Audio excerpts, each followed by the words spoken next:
¿Qué tal? Muy buenas tardes desde la Ciudad de México, hoy martes 22 de julio del 2025. Como siempre es un gusto saludarle desde esta estación que nos da la oportunidad de transmitir para ustedes un tema muy importante que más adelante vamos a ver.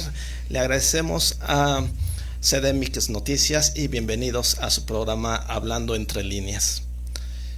Usted, mi querido escucha, y quien nos está viendo también, seguramente alguna vez se ha preguntado cuando alguien asiste a terapia, los psicólogos, los tanatólogos, el psicoterapeuta, en fin, tienen esa, no vamos a llamarle costumbre, esa técnica de que muchas veces, y aquí mis compañeras lo saben mucho mejor que yo, que se adentran en la infancia de la persona, ¿verdad?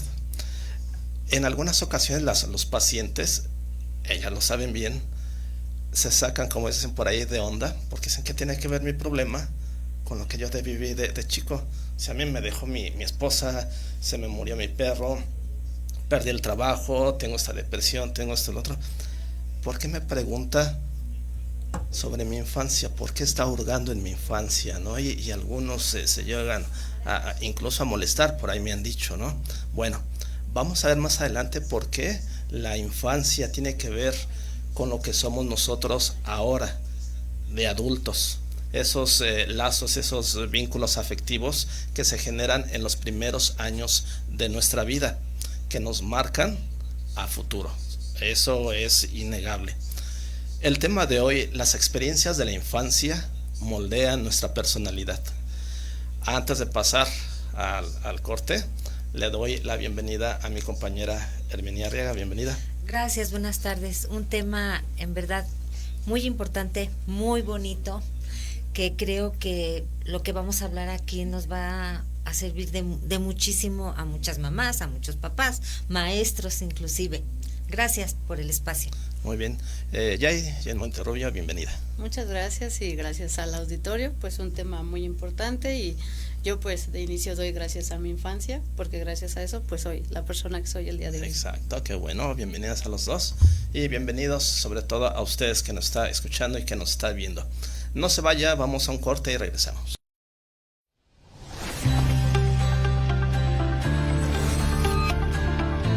La tanatología es un área dedicada al estudio de las pérdidas como el fallecimiento de una persona cercana o un duro cambio como puede ser la crisis de la edad avanzada, un divorcio o el término de una relación sentimental, entre otros. Por otra parte, otros necesitan ayuda para lidiar con una enfermedad grave, perder peso o dejar de fumar. Muchos otros enfrentan problemas en sus relaciones, pérdida de empleo, estrés, abuso de sustancias o abuso infantil. Incluso, la baja autoestima, el acoso escolar y relaciones tóxicas en el trabajo son detonantes para que una persona acuda a terapia. Motivos para buscar ayuda hay muchos, algo que no es malo puesto que todos en algún momento hemos tenido que enfrentar problemas y conflictos que tienen repercusiones en nuestra salud física y mental. Acercarse a un terapeuta es lo más indicado para afrontar estos duelos. Un gran porcentaje de la población padece de depresión, ansiedad u otro problema mental. La psicoterapia es un tratamiento de colaboración basado en la relación entre la persona y el terapeuta. El tanatólogo es un profesional capacitado para ayudar a una persona a enfrentar y superar las etapas de estos duelos viviéndolas como un proceso natural de adaptación a una nueva etapa. Bienvenido a su programa. Hablando entre líneas. Para tratar este tema muy interesante, como ya nos comentaron nuestras compañeras, sobre de qué manera moldea nuestras experiencias infantiles, de niños, de la primera, segunda infancia, la mediana infancia incluso la adolescencia, ¿verdad? ¿Cómo nos moldea eso ya de adultos? ¿Qué efectos tiene en la persona cuando se hace mayor? Quiero empezar con una pregunta para mis compañeras. ¿Cuáles son algunos aspectos, algunas vivencias que pueden hacer a que el niño, el infante, pueda llegar a moldear su personalidad? Porque bueno, uno dice, el padre, la madre tiene cierta personalidad por genética, heredan, no sé, que es de buen genio, que es alegre, que es esto, que es lo otro, ¿no? Pero de qué manera las experiencias del infante puede llegar a moldearnos ya de adulto, incluso cambiarnos un poco esa personalidad. Bueno, pues sí es muy importante las experiencias que vivimos de niño, el lugar en donde nos desarrollamos, los vínculos familiares, porque han de decir, ay, estas psicólogas cómo dan lata con que el vínculo familiar. No, sí, es que el vínculo familiar es muy importante, el entorno donde se desarrollan, porque es su primera entidad social. Los niños tienen algo tan maravilloso que es que ellos son como dicen, como las esponjitas, absorben todo de una manera tan fácil. Por eso se dice, estudien, niños, aprovechen su cerebro que aún está tan hábil, porque absorben y aprenden lo que ven de papá, de mamá, de hermanos, si hay hermanos mayores, de tíos, de abuelitos, es más, hasta de los vecinos, aprenden muchas cosas. Pero a veces las experiencias que tienen o los aprendizajes que tienen no son tan favorables. Y tú vas a decir, bueno, a ver, ¿aprenden o no aprenden? ¿Es bueno o no es bueno? Sí, todo lo que aprenden es importante. Bueno, o sea, experiencias buenas, experiencias malas, porque tú lo acabas de decir muy bien. A lo largo de su camino, cuando van creciendo, cuando se hacen adultos, esas experiencias pues quedan grabadas en su cerebro.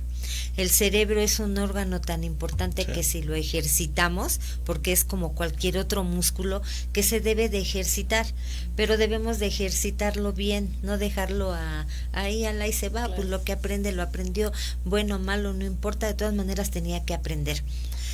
Si tenemos experiencias dolorosas en nuestra infancia, pues vamos creciendo con resentimientos, como lo habíamos dicho una vez en el programa, vamos creciendo solos, vamos creciendo tristes, inseguros, y llegada a la edad adulta nos hace personas muy, muy inseguras, personas que a veces fantasean con lo que quisieran ser y no pueden hacer porque les falta esa capacidad de aprendizaje bueno que no obtuvieron desde la infancia.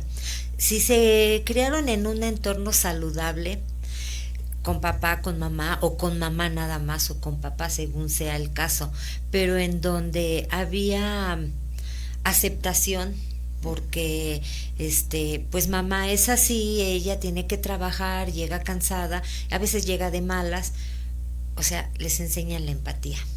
Hay que comprender que mamá llegó cansada, vamos a darle un ratito para que descanse, no vamos a molestarla. Pero si mamá llega cansada y llega así y pum, a dar cachetadas y golpazos y chamaco tarugo, te dije que hicieras la tarea y eres un tonto, hasta estúpido, porque a veces los tratamos hasta de estúpidos. ¿Cómo va creciendo ese niño? Creyendo que es un estúpido, que es un tonto, que no es capaz de poder solucionar situaciones en su vida. Entonces, por eso se dice que es muy, muy importante el lugar en donde el niño se desarrolla sus primeros años de vida. Es más, hasta los 14, 15 años, hasta los 17. Claro. Mencionabas que el cerebro infantil es como una esponja. Yo también pienso que ese periodo de la infancia, el cerebro goza de una plasticidad y que está receptivo a las influencias, está abierto totalmente, ¿no? Y se puede moldear como esa plastilina. Así es. Cuando está pero bien blandita, y cualquiera que llegue lo puede moldear, ¿no? Entonces yo creo que las primeras influencias dentro de su hogar, de su casa, de su entorno familiar, van a decir mucho de cómo se va a desarrollar, incluso en la adolescencia.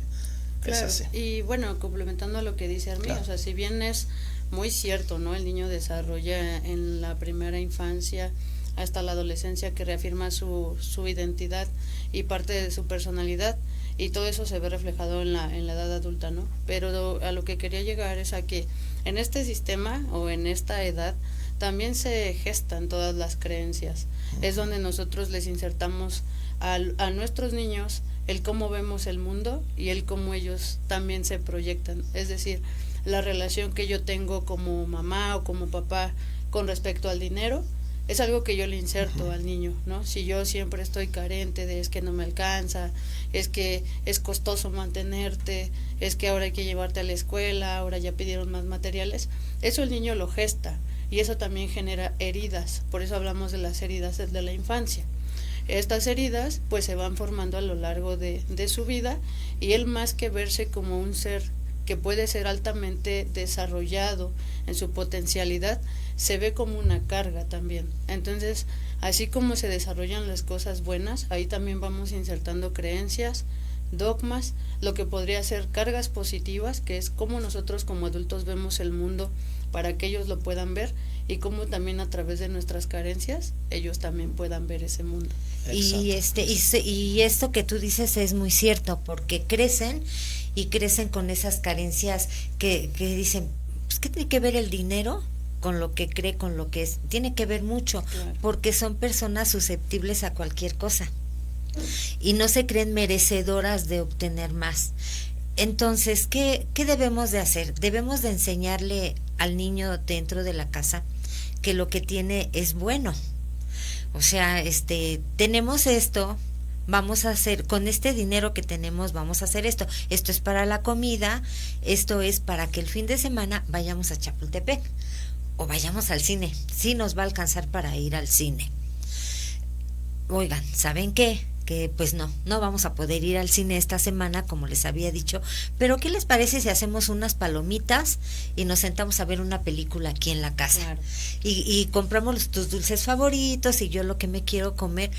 ¿Qué estoy diciendo con esto? Que la convivencia familiar es fundamental en la vida de un niño, porque lamentablemente en nuestra vida social y familiar, como Jay lo acaba de decir, mamá, en su afán de querer apoyar, si no trabaja afuera y nada más dentro de la casa, por ahí en un programa lo dijeron, es que la mamá es abogada, doctora, tiene que cocinar, lavar, planchar, sí, muchas cosas así, y reconocemos todo ese trabajo, esa labor que hace la mamá, pero muchas veces la mamá se fatiga tanto ella misma, o sea, no sabe darse un tiempo para las cosas, que se olvida que tiene 1, 2 o 3 niños ahí, y que los niños pues demandan tiempo, demandan atención, es algo muy lógico. Si nosotras demandamos la atención de los hijos, del esposo, de los papás, imagínense ustedes un niño cómo no va a demandar esa atención, y si no la encuentra,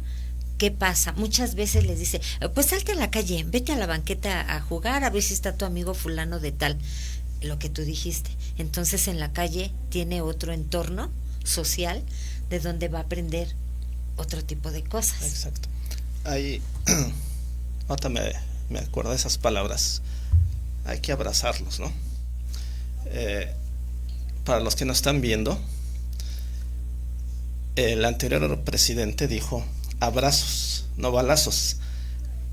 Muchas personas a su conveniencia lo quisieron interpretar como esto, ¿no? Abrazar a los delincuentes, pero no, decía, hay que abrazar a los jóvenes, hay que abrazar a los niños, es decir, hay que ponerles atención. A eso se refería, no se refería a otras cosas tontas que partidos de oposición decían, perdón por meterme en política, decía, hay que abrazarlos, hay que procurarlos para que después no se enfrenten a esos balazos, a esa delincuencia, que no sean reclutados, vamos, a eso se refería, ¿no? Entonces yo quería hacer hincapié a esto, a que decía, hay que abrazarlos, hay que ponerles atención, lo que tú estás diciendo, ¿no? Y sí, abrazarlos, así como tal, sí, abrazarlos. El contacto físico de persona a persona es muy importante. Los abrazos son súper importantes. ¿Cuál es el efecto de un abrazo en una persona? Híjole. Pues hay muchos. Bueno, yo te podría decir que uno de ellos es que tenemos incrementos rapidísimos de dopamina, serotonina. Que tiene que ver con la alza de nuestros neurotransmisores que tienen que ver con la felicidad. Exacto. Y bajan los niveles de cortisol, de estrés, de enojo. Y ahorita que decías eso de los abrazos, mientras venía de camino vi así un promocional dentro del metro que decía, hay que dar abrazos con amor, pues sí, ¿no? Sí, entonces, a lo que voy es a que, o sea, sí es muy importante ser afectuoso o afectivo con los niños, pero también saber en qué forma ¿Y en qué momento lo voy a hacer? Porque muchos papás, cuando el niño está haciendo berrinche, lo quieren contener dándole un abrazo y son otros mensajes a los que damos. Un abrazo hasta asfixiarlo. Sí. Vamos a un corte y regresamos con Jane. Gracias. La vida nos toma por sorpresa. A veces nos presenta desafíos que nos hacen comprender que todo puede cambiar en un segundo y que nada es para siempre. No es un camino en línea recta, está llena de puentes y túneles. No siempre se trata de vivir y a veces simplemente sobrevivimos. Aprende a escucharte, a vivir con amor y no con rencor. Acepta tus luces y tus sombras, porque aquello que nos desafía también nos transforma. Jedwin, Psicoterapia Clínica. Tu voz tiene un poder transformador. Úsalo para sanarte. Hoy en día vivimos en un mundo lleno de estímulos, estrés y responsabilidades que pueden afectar a nuestra salud mental. La psicoterapia tanatológica se ha convertido en una herramienta esencial para gestionar estos desafíos, ya sea para tratar problemas emocionales o simplemente para mejorar nuestro bienestar emocional. La tanatología ofrece numerosos beneficios, incluyendo la reducción de síntomas de ansiedad, depresión y otros trastornos mentales. También puede ayudar a mejorar las relaciones interpersonales, el autoconocimiento, la gestión de emociones y la resolución de problemas. Además, la psicoterapia puede fomentar el crecimiento personal, la resiliencia y la mejora de la calidad de vida. Ya sea que esté pasando por un momento difícil o simplemente quiera mejorar su bienestar emocional, tome en cuenta que ir a terapia es un acto de autocuidado y crecimiento personal. Pues ya estamos de regreso aquí cuando fue bruscamente interrumpida aquí mi compañera. Adelante, por favor. Gracias. Bueno, estábamos en los abrazos, ¿no? Que es muy importante, y hablábamos que al día necesitamos promedio 12 abrazos, 12 que son para nuestro crecimiento personal, 8 que tienen que ver con nuestro confort, nuestra seguridad, para ir disminuyendo lo que tiene que ver el cortisol, el estrés, que el cortisol es el que se dispara cuando tenemos altos picos de estrés, para quien tenga duda en qué es, y pues mínimo son 4. Entonces, si ahorita está con alguien, es buen momento para que lo abrace. Si no tiene alguien, yo le recomendaría que abrace un árbol. Hay estudios muy interesantes sobre lo que tiene que ver el uso, más bien no es el uso, el abrazar a un árbol, ya que nosotros tenemos campos electromagnéticos, que al abrazar a un árbol se hace una descarga muy interesante de entre la energía que ellos poseen como seres de la naturaleza y la energía que nosotros tenemos. Entonces, yo les sugeriría que abracen mucho, sí, hasta a la los mascotita, niños, ¿verdad? Sí, a la mascota, sí, porque todo ser vivo necesita esa calidez personal de un abrazo, de una palabra, y pues más un niño. El niño se desarrolla a partir del amor, dicen, y del afecto. Sí, fíjate, cuando esto que dice Jay, cuando no enseñamos a nuestros hijos ser empáticos con el dolor de alguien más, con la situación por la que está pasando, se vuelven personas agrias, como se les dice. ¿Por qué agrias? Es decir, ay, pues que es un limón, una naranja, que para ser agrio. No, sí, su físico, inclusive si les vemos las caras, siempre están así. Rara vez sonríen. ¿Por qué? Porque desde niños no les enseñaron, no les demostraron que un abrazo te sana, te cura. Un abrazo dice más que una palabra. Si tú tienes una hija, sobre todo las mujeres que somos muy sensibles, y tú la ves que llega así con la mochila colgando y una carita triste, ¿qué tienes? Nada. Las mujeres tenemos mucho la tendencia es que tenemos todo, exacto, a decir cuidado, no tengo nada, es que nos pasa todo, ¿no? Pero si tú, en lugar de estarle pregunte y pregunte qué tienes, a ver, ven para acá, y le das un abrazo, y entonces se suelta, llore y llore y llore y llore, y después de un rato tú ves que inclusive hasta suda, y después de un rato ya bajó, lo que dice Jay, ya bajó ese estrés, esa angustia. Ahora te voy a interrumpir.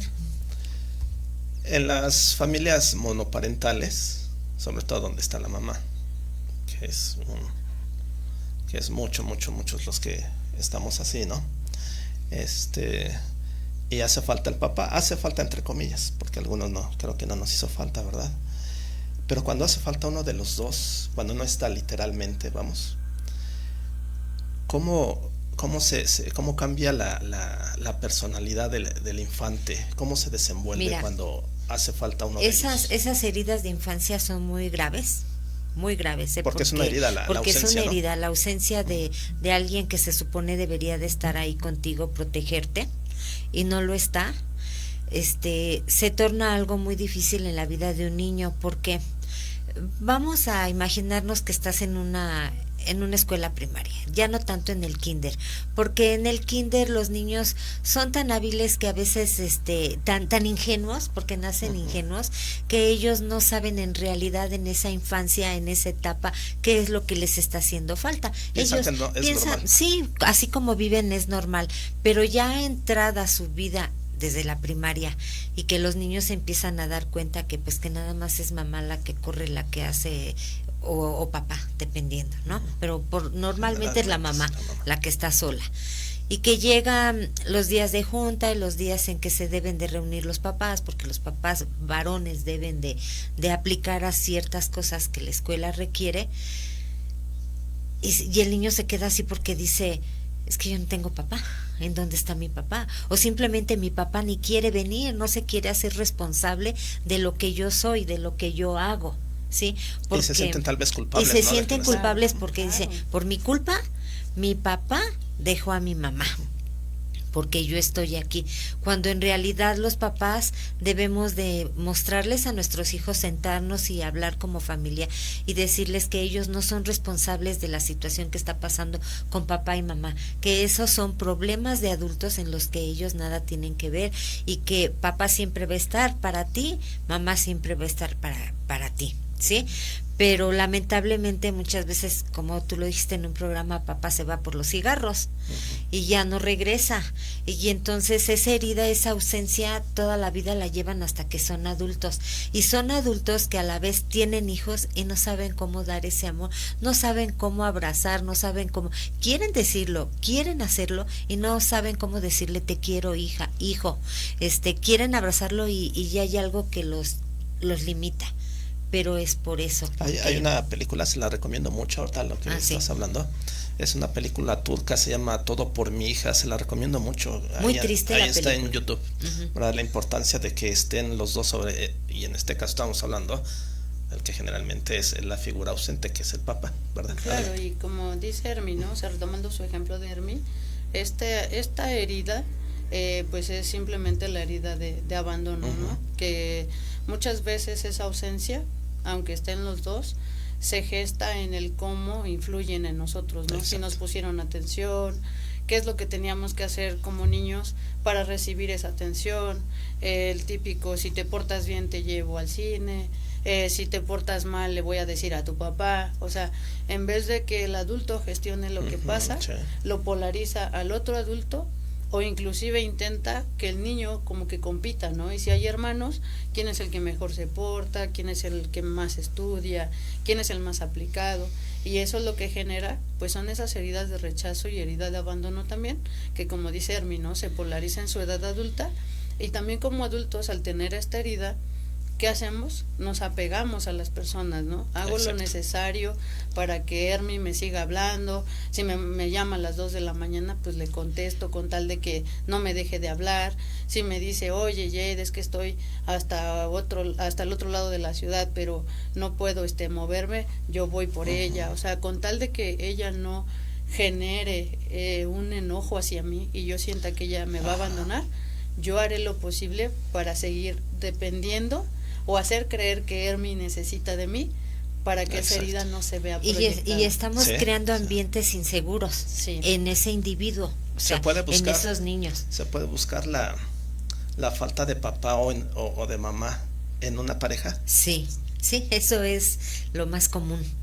Porque digo, por la ausencia, ¿verdad? Que muchas veces, porque como mujeres decimos, bueno, no tuve a mi papá, yo qué quería, siempre veía que mi amiga fulana, su papá estaba ahí, la abrazaba, iba por ella, iban al mercado, le compraba esto y lo otro, y yo nunca tuve la presencia de mi papá, y ando en busca, como dijo Jay, siempre de la figura que me proteja, en el caso de la mujer, la figura, o sea, el hombre que me proteja, que me dé, que esté siempre conmigo. Nos volvemos demandantes de lo que no tuvimos. Y cuando llegamos a un trabajo, si me están postulando para un ascenso, para un nuevo puesto, como soy tan inseguro, ¿sabes qué prefiero hacer muchas veces? No, mejor no. Y hasta me saboteo y hasta hago lo imposible para que no me den el puesto a mí, que se lo den al otro. Y cuando el otro se lo ganó por lo que haya sido, por exámenes, por lo que sea, otra vez me siento abandonado y traicionado. Y paradójicamente pareciera, ¿no? Que luchas por esforzarte y porque estén aquí, y sucede todo lo contrario, ya ¿no? Llega dices, la mera hora, oye, ya no. ¿por qué me abandonó? Si yo Hice hacía todo. esto, Ajá, le daba todo, sí. hacía lo que quería, y de todas maneras me abandona. Es un duelo. Y se vuelve, claro, un duelo, pero es como si hiciéramos una regresión a nuestra exacto. infancia, sin, claro, irnos propiamente al recuerdo, Claro. y decir, o sea, ¿por qué me Y abandonan sabes, todos? Claro, y sabes claro, qué es claro. lo peor, que nos volvemos personas muy iracundas. A veces podemos disfrazar esa ira que tenemos hacia ese abandono, hacia eso que no tuvimos, con amabilidad y con sonrisas, y soy bien buena onda, pero por dentro estoy que me lleva a la fregada, porque tú siempre eres triunfador, tú tienes a tu papá, tienes a tu mamá, tienes A tus eso quiero hermanos, llegar. tu casa. A eso quiero llegar. Para los que no están escuchando y viendo, ella empieza a tocar temas muy delicados, ¿no? Cuando el niño se moldea con cosas no muy buenas. Ella cada miércoles asiste al reclusorio norte a dar a lo que yo llamo terapia. Ella le llama de otra manera, ahorita se los voy a comentar. Ella da terapia de acompañamiento a personas que están ahí internadas, a reclusos. Por lo que sé, ella igual, como dijimos en la introducción, hurga en la infancia para saber por qué están ahí. Ella ha platicado con personas, como decía mi mamá, que en paz descanse, de lo peor, ¿verdad? Personas malas, y lo pongo entre comillas, ¿no? Porque tampoco voy a criticar sin saber yo, ¿no? Platícanos, por favor, algunas, perdón la expresión, anécdotas, algunos casos de cómo, siendo niños, se moldearon, eran buenos tal vez, y llegaron hasta ese punto de estar recluidos. Bueno, antes que nada, no vamos a estigmatizar ni decir malos, personas no, porque por alguna situación no muy agradable llegaron a ese lugar. Hay que mirar siempre a esas personas con compasión, y van a decir, ¿cómo es posible que a un preso ella diga que hay que mirarlo con compasión si hizo esto y esto otro? Sí, con compasión, ¿por qué no? Porque precisamente todas esas heridas, todas esas vivencias que tuvo en su infancia lo llevaron a estar en ese lugar. No todos entendamos que no todos tenemos la capacidad para poder decidir esto. Bueno, a mí me pasó esto, a mí me golpeaban, a mí me dejaban en la calle, a mí me bañaban con agua fría, a mí no me daban de comer, pasaban días y días, a mí me mandaban a vender chicles, a mí me mandaban a lavar ropa, o sea, cosas que para un niño es traumático, ¿sí?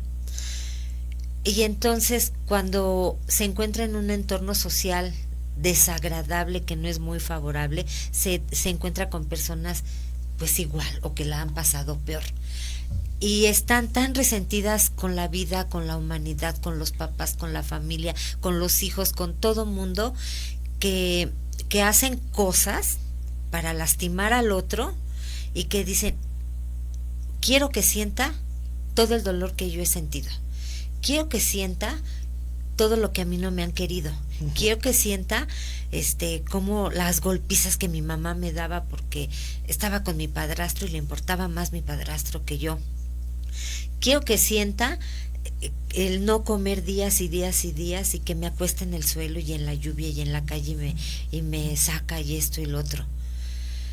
Pues son experiencias de mucho dolor, dolor. ¿Por qué han buscado ese acompañamiento tan antológico con ustedes, ese grupo? Ok, pues ellos lo dicen de esta manera.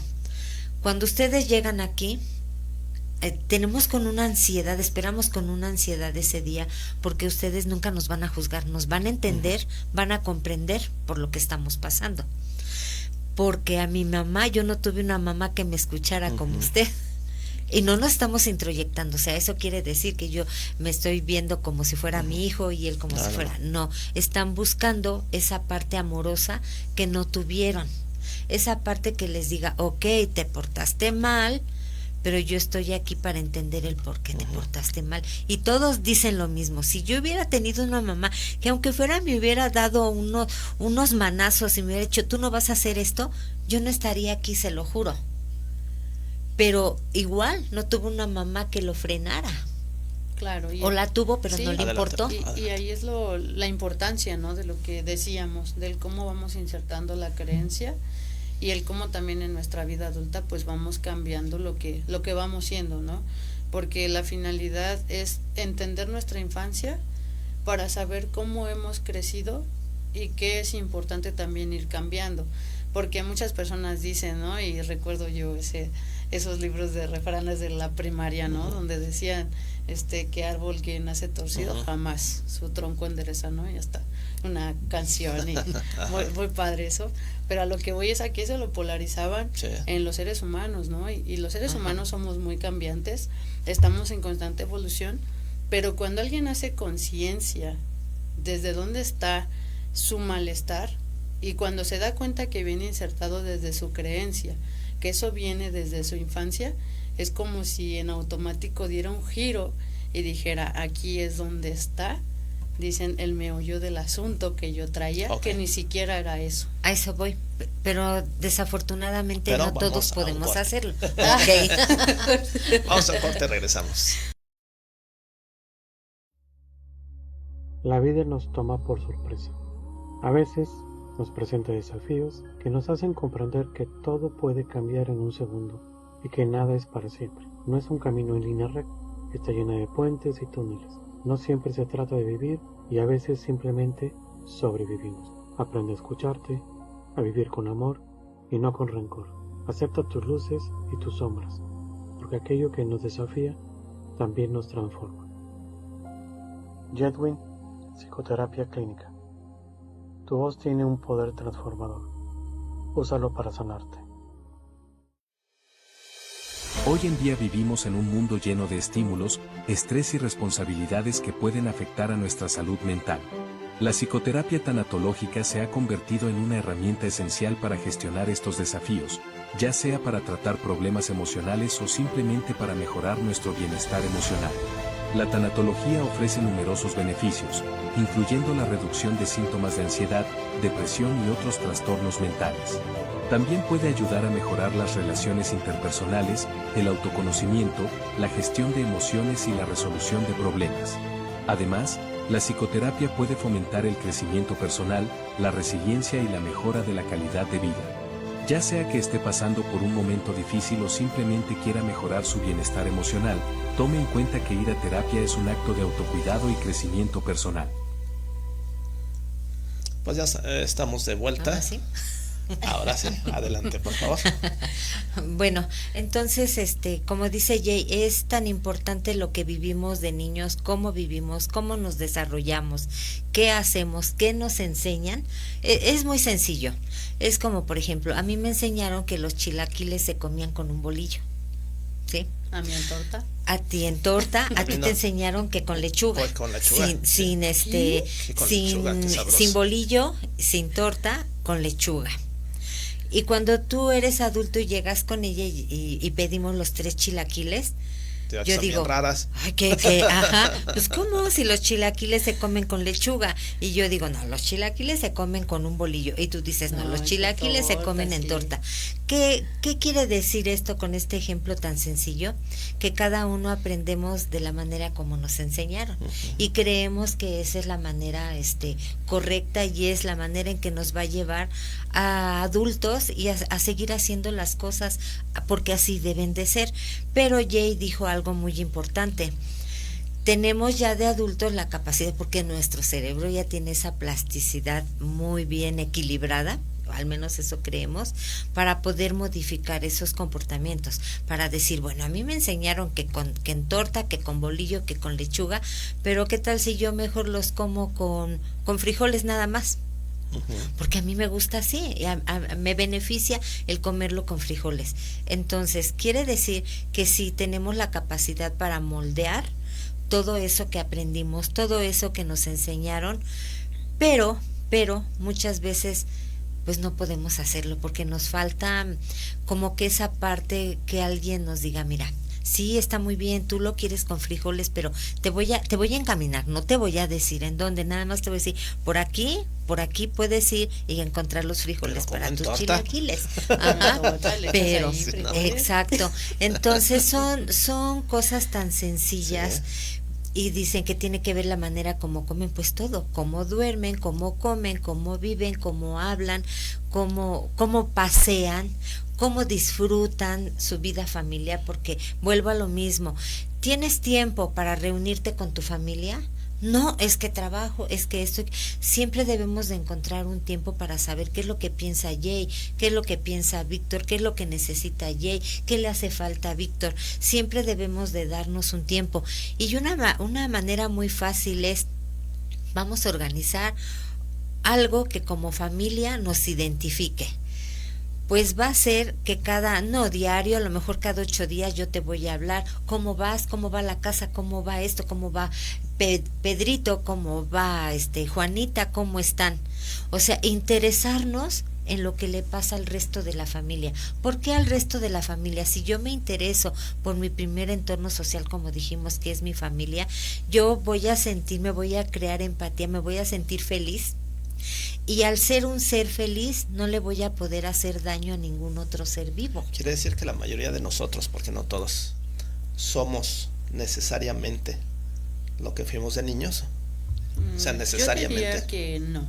O sea, yo diría que no, porque también hay cosas que vamos moldeando, ¿no? O sea, si a mí de niña me dijeron que los chilaquiles van en torta, pero a lo mejor a mis 12 años conozco a Herminia y me dicen, oye, tienes que probarlos ahora en un plato con frijoles, y yo los pruebo y también me gusta, ya sé que tengo 2 opciones, pero si llego a mi mayoría de edad y te conozco a ti, Víctor, y me dices, ¿alguna vez has probado tus chilaquiles con lechuga? Y yo los pruebo y me gusta, ya tengo 3 opciones. Entonces, ¿qué quiere decir? Que mi marco de referencia, mis opciones, mis creencias ya son más. Y puedo ir modificando aquello que estaba en lo que me enseñaron cuando era niña y lo que puedo ir aprendiendo cuando soy adulta. Evidentemente hay cosas que sí se quedan insertadas, que vienen desde la creencia, como por ejemplo la creencia de que debes de tener una pareja que a lo mejor provea, que debes de casarte y tener hijos, creencias donde si tienes mucho dinero hay que tener cuidado porque el ser rico es malo, o tener mucho dinero es malo, o no tener dinero es malo. Por ejemplo, a mí me enseñaron, no te cases hasta que no tengas una casa. Ok, esa es una creencia. Es una creencia lo que y por ejemplo, hoy en día, no quiero justificar cosas, simplemente para el cómo está la economía, es más difícil adquirir una casa. Claro. Entonces, si yo me empeño a que en mi creencia es primero mi casa, el perro, el gato, quién hace la casa y luego casarme, pues a lo mejor me van a dar mis 40 o 50 años, quizás sí lo voy a conseguir, pero voy a tardar mucho tiempo. Entonces, ¿qué quiere decir? Va a estar en una casa, pero derretida. Pero, claro.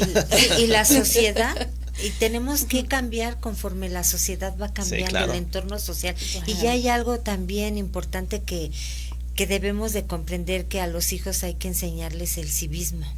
No sé si todavía en la escuela se les da, pero ¿a qué me refiero con esto? Que hoy en día nos hemos vuelto muy apáticos a lo que le pasan a los demás. Si la señora que se cayó no se puede levantar y tú ves que hay 2, 3 personas y siguen haciendo lo suyo y ven que la pobre señora no se puede levantar. El domingo iba en la calle, había muchos puestos y adelante de mí una señora como de casi de 70 años se cae. Ay, hasta me dolió a mí. Todos se le quedan viendo, niños, adultos, de todo, y nadie hizo nada.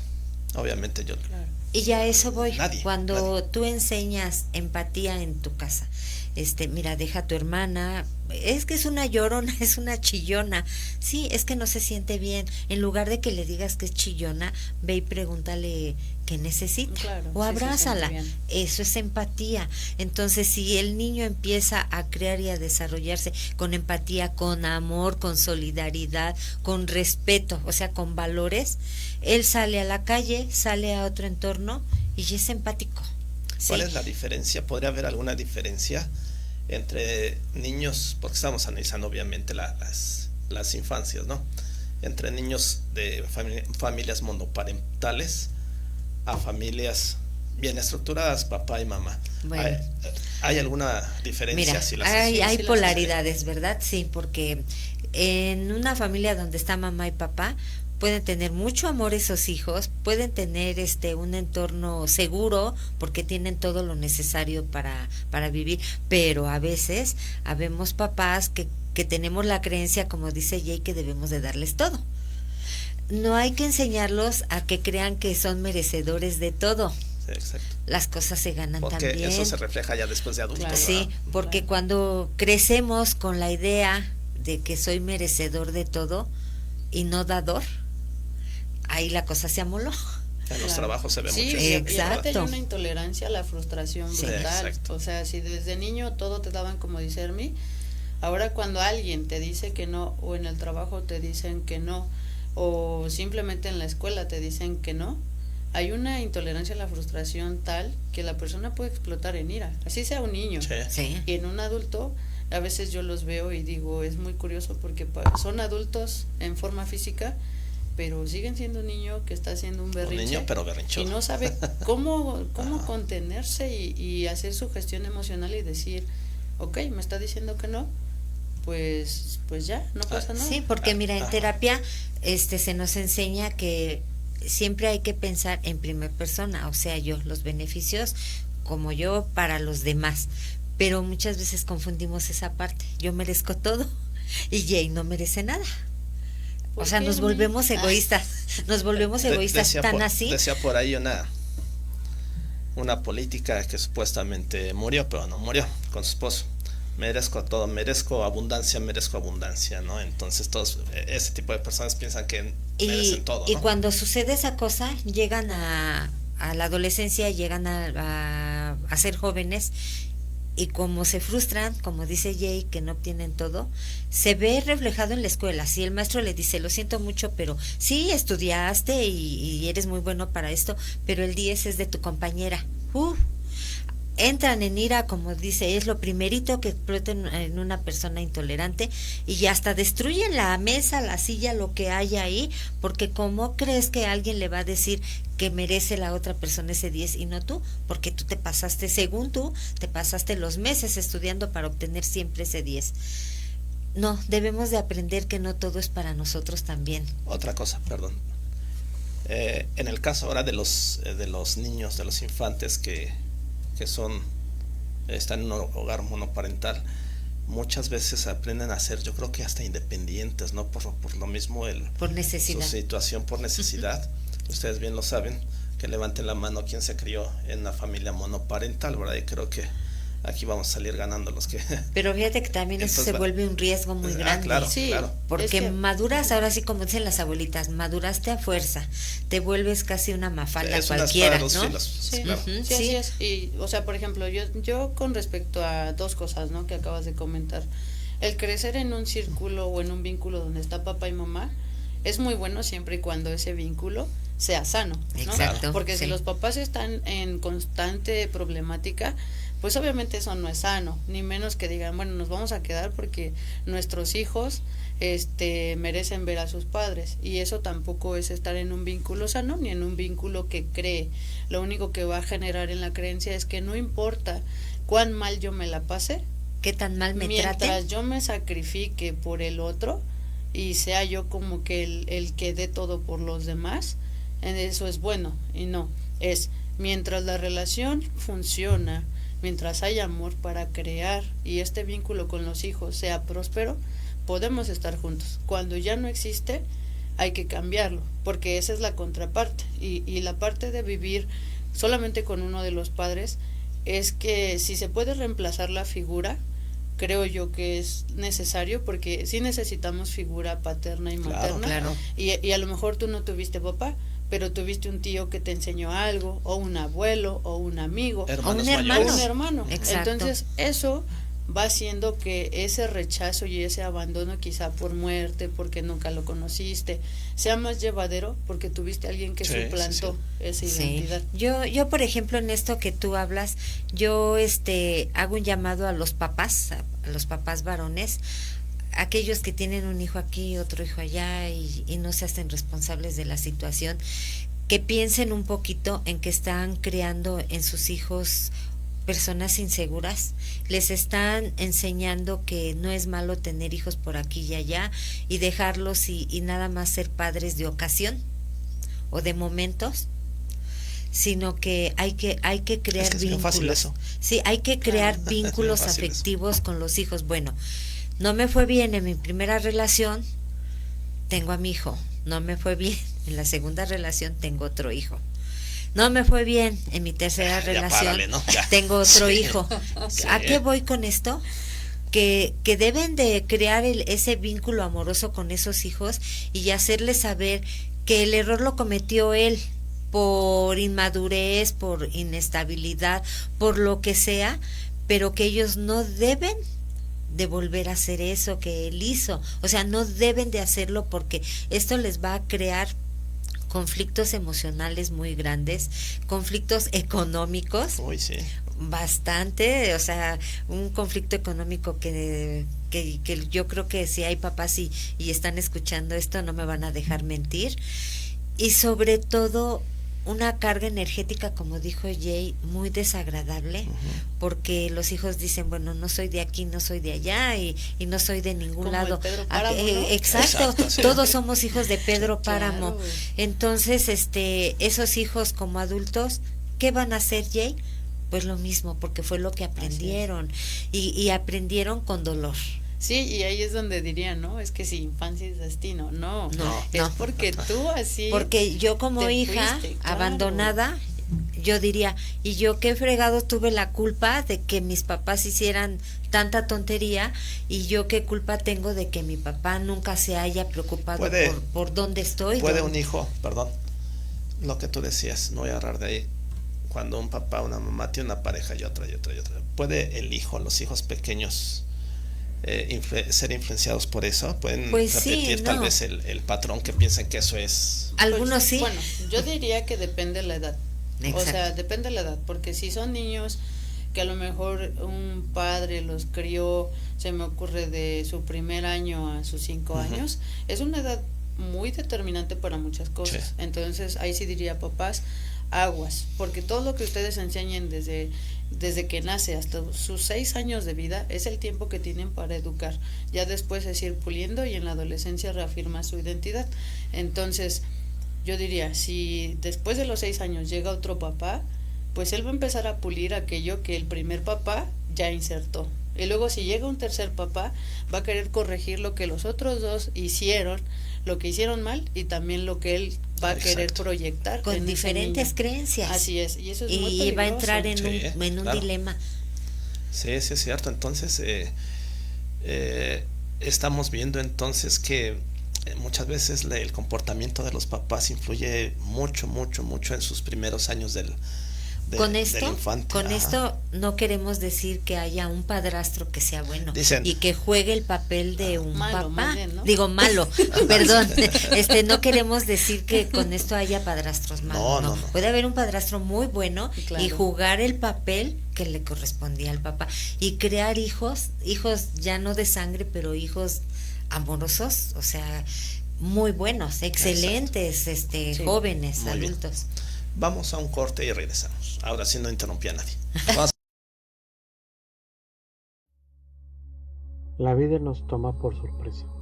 A veces nos presenta desafíos que nos hacen comprender que todo puede cambiar en un segundo y que nada es para siempre. No es un camino en línea recta, está llena de puentes y túneles.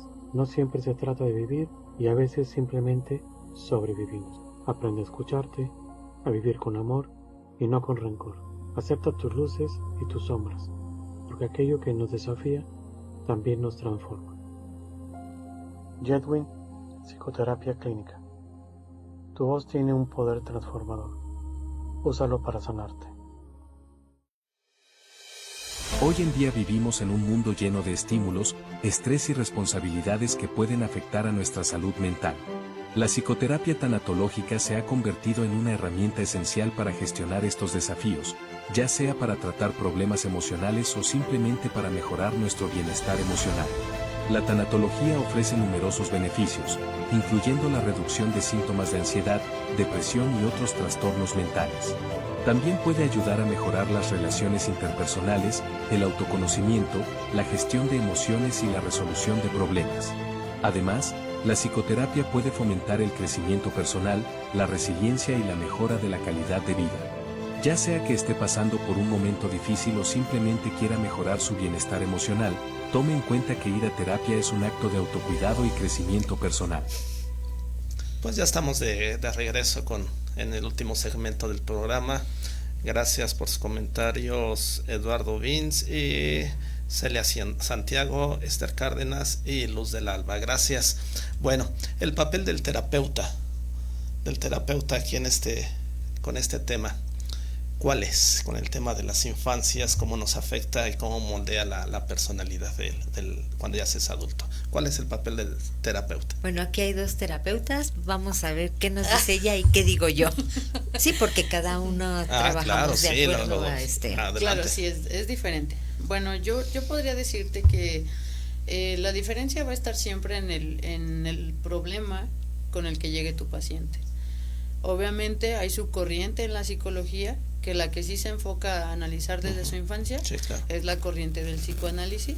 Ellos sí gestionan y se van desde donde se acuerda la persona hasta su edad adulta. Por eso las personas a veces creen que el periodo de terapia es mucho. Yo en mi caso personal lo abordo para temas muy específicos, cuando hay duelos, por ejemplo, en sentido, te dejó tu pareja, ¿cómo te sentiste? Entonces, ¿eso a dónde lo vamos llevando? Al cómo te sentiste en tu primera infancia, cómo te sentiste exacto, cuando a lo mejor no estaba tu mamá en casa, tu papá, pero no para abordarlo desde ahí, sino simplemente para que el paciente vaya identificando cómo se sintió en su infancia, en su adolescencia y por qué ahora en su edad adulta se siente de esta manera. Y es cuando él empieza a hacer lo que nosotros decimos un insight, que significa darse cuenta y dice, es cierto, realmente no es que me duela tanto el término con esta pareja, me está doliendo que esta persona tenía ciertas cosas que me hacían falta, que no me dieron en mi infancia o en mi adolescencia, y yo las estaba proyectando con él. Exacto. Estaba teniendo expectativas con esa persona y creía que esa era la persona que no me iba a abandonar, porque los demás sí lo habían hecho.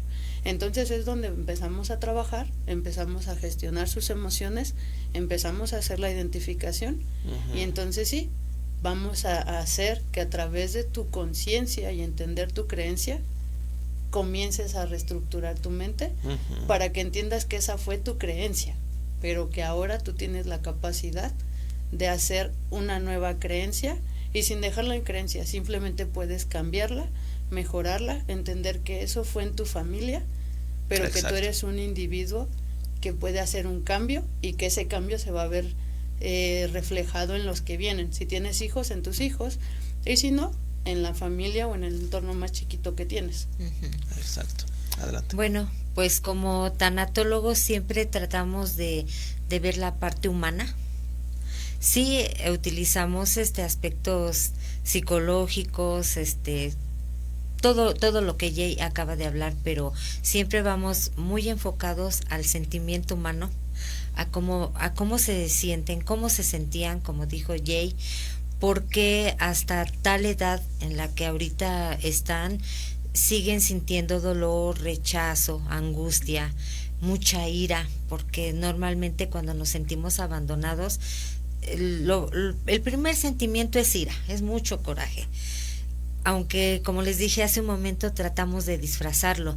Entonces les hacemos entender que ellos no son responsables de lo que pasó en su primera infancia, que ellos simplemente fueron como esa plastilina que tú dijiste, que papá o mamá tomaron y crearon ese muñequito, esa figurita, a como ellos creían que era la manera indicada. Y fue creciendo así, pero que ahora él debe de verse desde la parte más amorosa, debe de verse con amor, porque si no se ve él con amor, no va a poder ver lo demás con amor. Cuando tenga una propia familia, lo que yo te decía, no va a saber cómo expresar su sentimiento hacia ellos, ni siquiera su pareja, porque no sabe hacerlo con él mismo. Entonces la tanatología es la parte más humana, más amorosa, en la cual nos enseña que no todo es tan malo como creímos, que simplemente son experiencias que vivimos, que sí nos dejan ciertas huellas, ciertas heridas, pero que podemos ir sanando, como dijo Jay, poco a poco, observar qué es lo que me duele, qué es lo que siento, qué necesito, qué puedo curar, qué puedo aliviar, para que yo sea un ser, como les dije, feliz. Claro, y eso es muy importante. Sí, adelante, Dime, por favor. Les quería preguntar, hay cosas en la infancia que indudablemente se bloquean. Obviamente estamos hablando de cosas, experiencias traumáticas, ¿no? ¿Por qué pasa esto? Así brevemente, nos quedan 5 minutos. Por favor, iba. Yo te diría que, bueno, en términos psicológicos se llama una disociación. ¿Esto qué quiere decir? Que se separa nuestro cerebro porque tiene esa capacidad de protegerse ante el evento, y es como si fuera un olvido chiquito, ¿no? Ante un secuestro, un robo, algo que te traumó mucho, ver a alguien que se suicidó, ver a alguien una violación. Por eso no se acuerdan, ¿no? Porque dicen, es que no me acuerdo qué pasó. Sí, porque tu cerebro lo que hizo fue una protección. O que es el papá, para a la mamá. Evites el dolor precisamente. Y lo guardamos en la parte de atrás de nuestro cerebrito para que nadie ni yo lo pueda sacar. Es como cuando te desmayas. Si yo veo que alguien lo atropellaron y está sangrando, a mí me da mucho temor. Entonces mi cerebro me manda a reposar para que yo ya no me dé cuenta de lo que está pasando. Que decías. Exacto, sí. Es eso, es simplemente, hay algo importante en esto que dice, no es lo que la vida hizo contigo, es lo que tú estás haciendo con esta vida que te tocó.